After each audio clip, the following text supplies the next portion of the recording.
really battled both sides of the ball. And it was back and forth. It was just a hard-fought football game. And I'd say for us, as I think about just that fourth quarter, we basically gave them the ball, an interception, and then on the fourth down stop, at midfield or better, for them.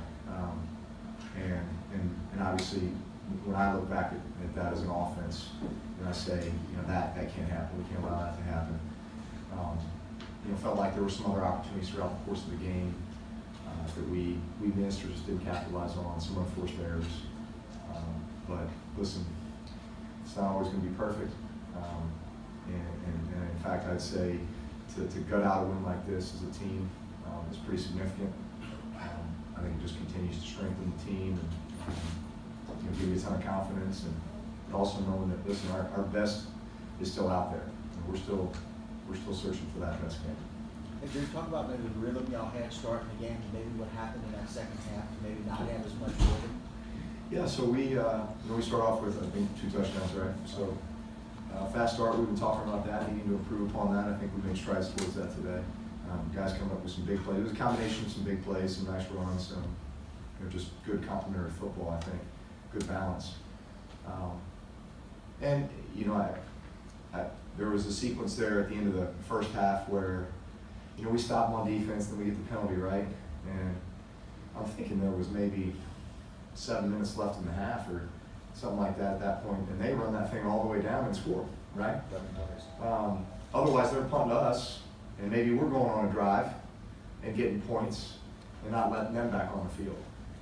So when you look at the entirety of the game, you have to look at all these little things where, man, that was tough for us because we allowed them to stay on the field. Not only that, they went down and got a touchdown, and they didn't allow us to get the ball back, right? And then they get the ball to start the second half. So as an offense, you feel like it was about an hour before we got enough of the snap, in between snaps. So a lot of the little things that take place during the course of the game that make each game unique.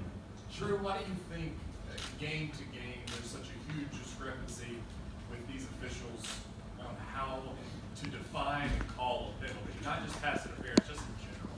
Why is there such a discrepancy?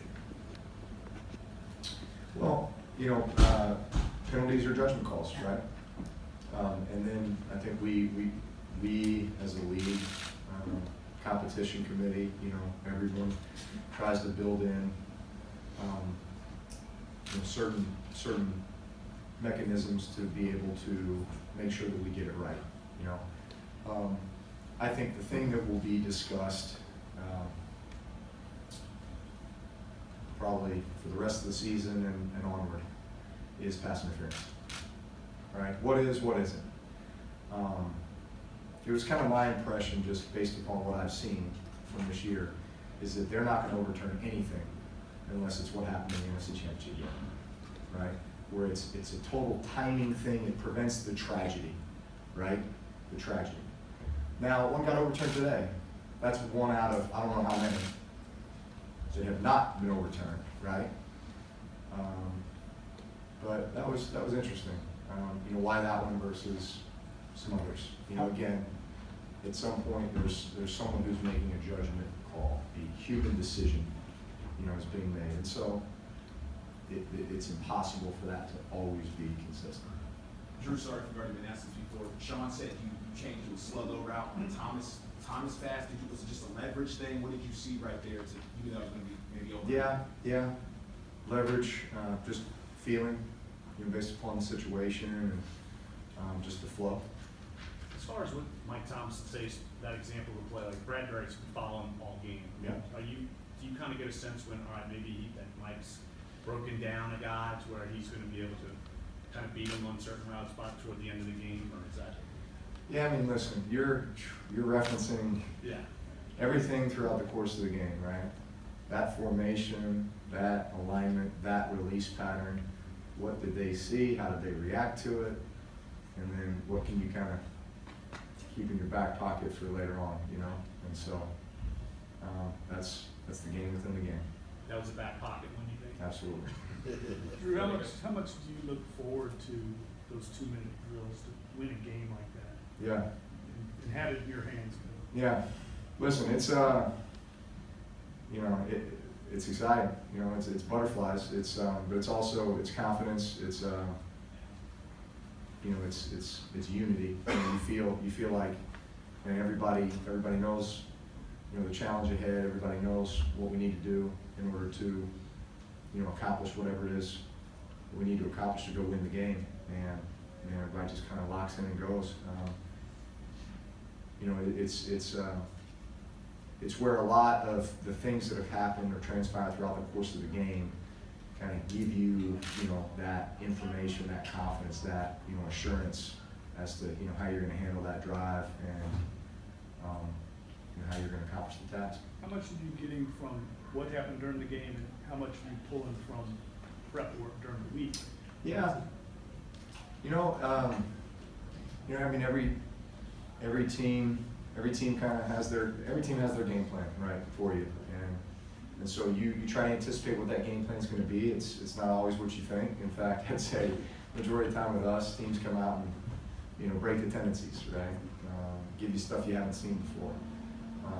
But that's why you have to go back to just doing the stuff that, man, you're good at, you have time on task with, you can make quick decisions with, and it's just, it's almost like it's automatic. It's muscle memory.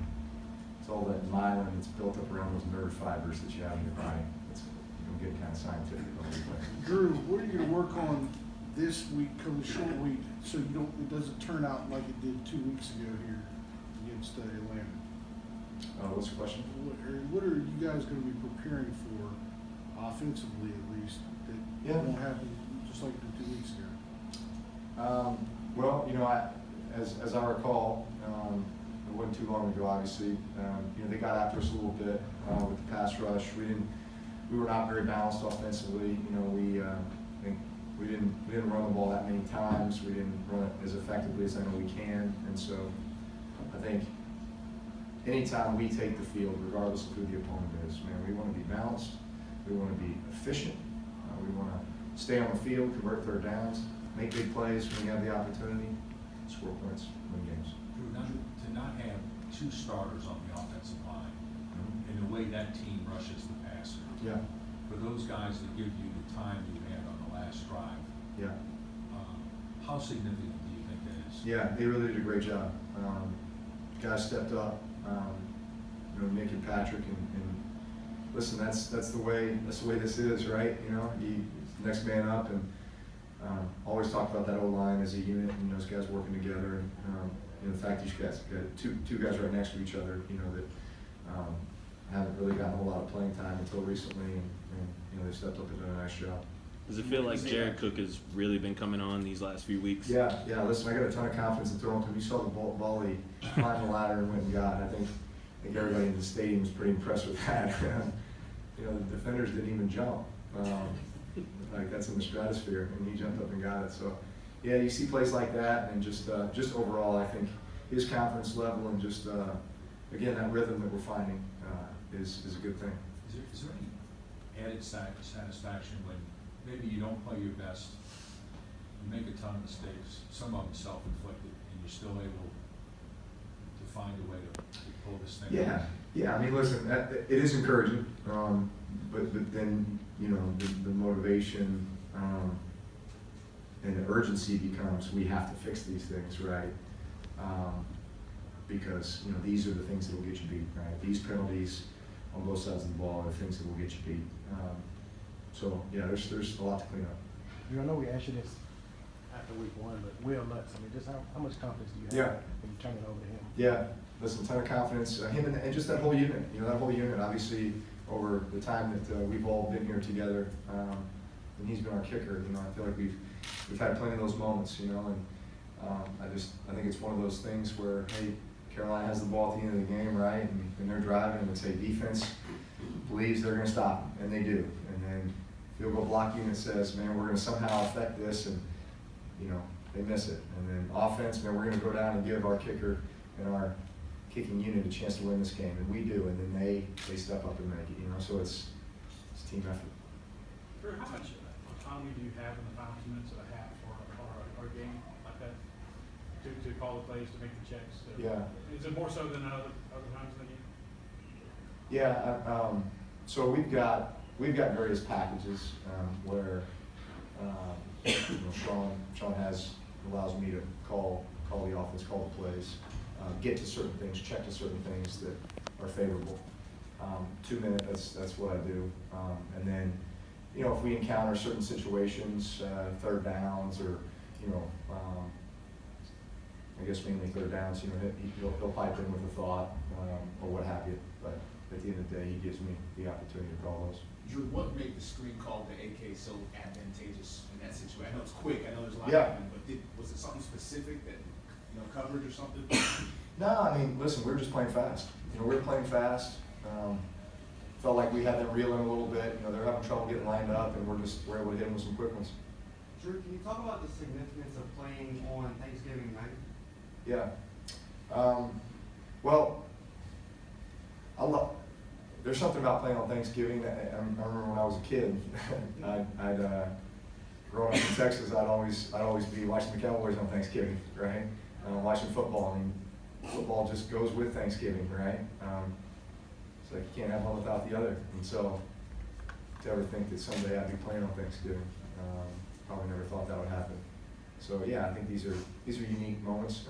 Obviously, the challenge for us is the quick turnaround. You get 4 days and you're back to playing a game, which is very challenging for guys. But you know, Thanksgiving, turkey, and football. I guess.